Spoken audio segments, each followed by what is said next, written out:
What's going on, guys? Messi here and welcome to a brand new video and welcome to your daily dose of transfer gossip, and today is Wednesday the 6th of June. And we've actually got a lot to get through in today's episode, so just before we get started, as always, if you enjoyed the video and enjoy transfers, show support by leaving a like rating, that'd be absolutely awesome and greatly appreciated. If you're new to my channel, press the subscribe button for more and press the notifications tab next to it to receive an alert every single time I upload a video. If you missed yesterday's video, down below in the description box. The current schedule is 8 AM every single day as a transfer video, and the second video, if there is one, that'll be 9 PM. And finally, in the comment section below, what is the best player you've packed on FIFA 18? Right, let's jump straight into confirmed deals. The very first player is going to be Fredericks. Yesterday he joined West Ham United from Fulham, newly promoted Fulham shall I say, on a free transfer, and apparently it's like a 4-year contract. The second player is going to be David Miller, and of course everyone knows him being a footballer, but on top of that, he's also great at FIFA Ultimate Team. Like, it is pretty mad to think that professional football also gets top 100 on a virtual game. But yesterday he made the switch to Reading in the Championship from Hull City, and just like Fredericks before, it's a free transfer. Then we've got an Austrian centre-back called Leonhardt going to Freiburg from Real Madrid for €2 million, and before last season he spent on loan to the German club. The final one on this page is for Arsenal fans, being LICHTSTEINER, their Swiss right back. Yesterday he joined the Gunners again on a free transfer just like the previous two from Juventus, and it's a 1-year loan deal, the potential option of another. I've seen a few people say it's quite a pointless transfer because of Hector Bellerin, but in general, it's actually not, because they haven't really got too much cover for him anyway, so he comes in as a backup player and brings experience. I can't see him starting too many games, but if like last season Bellerin comes under a bit of pressure and his form definitely does dip, it's not a bad option to bring in. And moving on to the next page, and the very first one is at Santi Cazorla. A couple weeks ago it was confirmed he'd be leaving Arsenal on a free transfer, and now he's returned to Villarreal. Again, it is a free transfer, but I'm not too sure if it's a permanent basis, because some sites are saying it's just for pre-season. And if the training does go well, he'll be offered a proper contract by the club, but still, I'm not fully read up on that just yet, but it could still be a permanent deal. And the final two confirmed deals today are regarding Manchester United, and the very first one is at Diogo Dalot. It hasn't been fully announced by a club just yet, but the same as yesterday's episode of Fred, I'm kind of like covering all bases because it could be announced very soon, I expect today. Pretty much everyone is saying he's completed medical at the club now, agreed personal terms, again announcement should be very soon. And if it is confirmed today, he'll feature in tomorrow's episode as well, but tomorrow we'll know more details about it, including the fee, but apparently it's around €20 million. And the final one was in yesterday's episode, being Fred, and again was fully announced yesterday in fact by United from Shakhtar Donetsk, and the fee is around £52 million on a 5-year deal. But because of the World Cup and stuff, I imagine he'll be announced properly when the World Cup is finished. Next up, we've gone to potential transfers and move on to potential transfers, and the very first one is Pavon. So according to Klaus at Continental today, Barcelona are trying to sign Argentinian international Christian Pavon. Messi has reportedly recommended the signing of the 22-year-old. I've said it multiple times before, but most of these transfers that involve a player going to Barca, a lot of time they mention that Messi has like kind of given the go-ahead for the transfer. Now, it could be the case, we don't really know, but in my opinion, I don't know how they know that. It's not like Messi goes out into the public and goes, you know what, I want this player, this player, and Barca get the business done. It doesn't work like that. I mean, he might do have a couple players here and there like Griezmann, like mention how he likes a player, but again, he's not the person that does the business. And next up, according to L'Equipe in France, Manchester United have made a concrete approach for Sevilla defender Clement Lenglet. I can't work out if his name is Lenglet or Lenglet. Again, apologies about that, but I'll try and learn it for future episodes, as right now, he's into United and Barca. The FIFA Barca the other day was mentioned was like €35 million, so I'm assuming for United, it'd be very, very similar. Next up, we've gone to a player leaving United, being Fellaini. This one's according to reports in France. Arsenal did meet his representatives on Monday, but they're currently talking to multiple English clubs. The player will decide his future after the World Cup, and right now Milan are the current favourites. The Times are saying the same thing, that Arsenal have made a move to sign the midfielder, but again we'll have to wait quite a while now until the World Cup is finished. And next up, according to the Daily Telegraph, Leicester City have revived their bid to sign Manchester City attacker Patrick Roberts, and they wanted part of Riyad Mahrez's deal.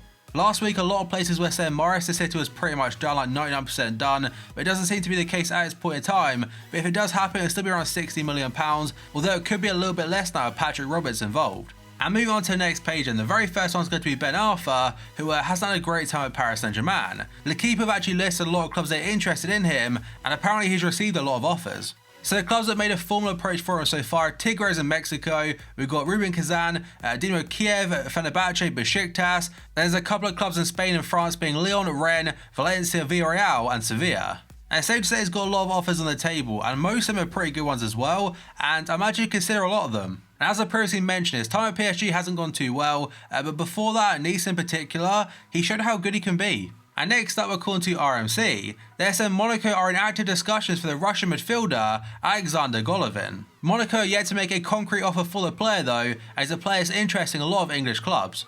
And despite the interest from Monaco, the player's agents already dismissed it as a potential viable option. They might be able to sort something out, but the World Cup very close now, are literally 8 days away. I imagine they'll have to wait until after it. And now we've got a very short one according to Paris United. Man City have expressed an interest in signing Amiens midfielder Ndombele.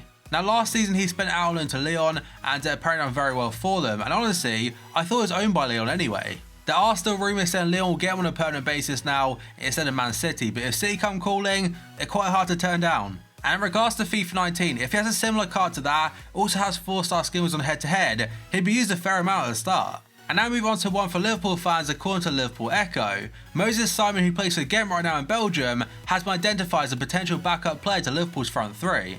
He has been heavily scouted by Liverpool and could cost them around £10 million. Now honestly, I can't say I've seen him play because I haven't. I've seen like a couple compilations here and there, but they didn't really count. And I could have watched him for Nigeria at the World Cup, but unfortunately, he picked up an injury and is now out for the tournament. The article does say he's a very versatile forward. He can play anywhere on the front line, so left wing striker or right wing, and to be fair, it's a good thing to have about him, and we need more depth next season. And moving on to the next page, and this one's a very strange one according to Sky Sports News and pretty much every other outlet. Stoke City are in advanced talks with Wolves over a potential £12 million deal to sign Benik Afobe. Wolves are prepared to sell the striker just days after signing him if they make profit. Now it says £12 million, but I'm pretty sure his clause anyway a couple of days ago is 12.5. And it seems to be quite strange in the fact that I saw on Twitter when he was announced by Wolves, their fans are quite happy about it, but now selling him a couple of days later, it's not a great look. And a player definitely leaving Stoke City this summer is going to be Shaqiri. According to Daily Star, Southampton boss Mark Hughes will step up his interest in Shaqiri, and that's after the attacker admitted he'll be quitting Stoke City this summer. And the Mirror are saying Southampton are ready to activate his release clause, which right now is just £12 million. And given the fact he's had a couple years now, the Premier League settled in a little bit, yes, he can be very inconsistent, but on his day, a very good player, and for 12 mil, it's not a massive risk. And I have said it before, but players from Swansea, Stoke and also West Bromwich Albion, they'll have some kind of relegation clauses in there, and you'd imagine 12 mil for Shaqiri, that's definitely one of them. And next up, one for West Ham fans, and this one is according to Gazzetta dello Sport in Italy, saying that West Ham have had a £33 million bid rejected for Lazio midfielder Felipe Anderson.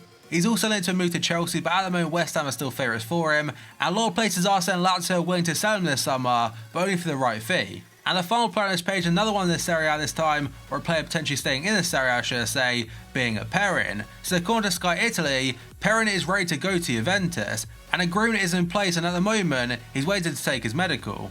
And with Gianluigi Buffon leaving Juventus now on a free transfer, potentially to go to Paris Saint-Germain, and the number one goalkeeper for next season is Szczesny, but they need a new backup, and it seems that Perin, he'll be the one. And now a very short one according to Gazzetta dello Sport again, saying that Memphis Depay has agreed to join AC Milan. And to be fair to him, I've got to give him quite a bit of credit because obviously his move to United didn't work out too well, and he went elsewhere to go to Lyon, and he's really shown what he can do again. I know he's not an out-and-out striker like Milan are looking for, but he can play as a left wing, can play as a striker, and last season scored a lot of goals. And that's what Milan need. They need a proper goal scorer, and potentially Depay, he could be that man. And next up, according to Marca in Spain, Schalke are interested in Real Madrid midfielder Mateo Kovacic as a replacement for Bayern-bound Leon Goretzka. Now Schalke have been very busy so far in the transfer window, but losing Goretzka on a free transfer, that's obviously a very big blow. And Kovacic would be a good replacement, but he'd also cost a lot of money. He might not be a starting midfielder for Real Madrid, but the fact he's still a great talent, got a lot of ability about him, I've got a feeling they'd ask for a massive fee.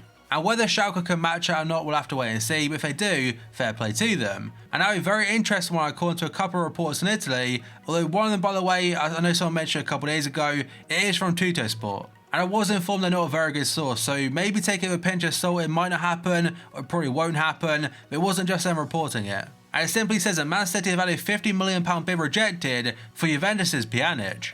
It could also be City trying to hurry up the deal between Napoli and also them for Jorginho, because obviously right now he's still a Napoli player, and the president has publicly said that he's rejected a bid from City worth 50 mil. And sometimes clubs can put different articles in the papers just to say, you know what, or try and force the hand a little bit, and potentially, I doubt it is, but City could be doing so. And next up, according to Manchester Evening News, Manchester United are prepared to offer Paul Pogba to Real Madrid in exchange for Gareth Bale. Now, despite us saying this now, a couple days ago, maybe even a week ago, the same paper did say that Mourinho has no plans on selling Pogba this summer. Of course United do on Gareth Bale, but I really can't see them offering Paul Pogba, especially because how much he's worth. I know Bale is also worth a ton of money, but in comparison to Pogba, I don't think the resale value is close. And the final two rumours today are regarding Chelsea, so the very first one is according to Evening Standard. Chelsea's hopes of keeping Eden Hazard have been given a significant lift by Zinedine Zidane's decision to leave Real Madrid. And Hazard, alongside multiple other players in the past, have pretty much said that Zidane is like an icon to them. It's understandable why, one of the best ever kind of thing, and potentially to be managed by him, that could be a massive pull. You'd assume he'd still be interested by Real Madrid, but at the moment, I think he'll stay put. And the final one is according to RTL. Jean-Michel Seri is in advanced talks with Chelsea, despite the fact that at the moment they're still looking for a new manager. Obviously Conte is still the manager, and there were reports before saying Sarri, he could be the man coming in, or even potentially Laurent Blanc, but at the moment, he's still there. But despite that, they are still in advanced talks with Seri, and apparently it's an Abramovich decision. But that, guys, is going to be it for this video. So as always, if you enjoyed it and enjoyed transfers, show support by leaving a like rating. That'd be absolutely awesome, greatly appreciated. If you're new to my channel, press the subscribe button for more, and press the notifications tab next to it to receive an alert every single time I upload a video. If you missed yesterday's video, down below in the description box. Our current schedule every day at 8 AM is a transfer video. If there's a second upload, that'll be 9 PM. And finally, in the comment section below, what is your best pack of FIFA 18? Let me know down below. So thank you for watching this video, I'll see you next time.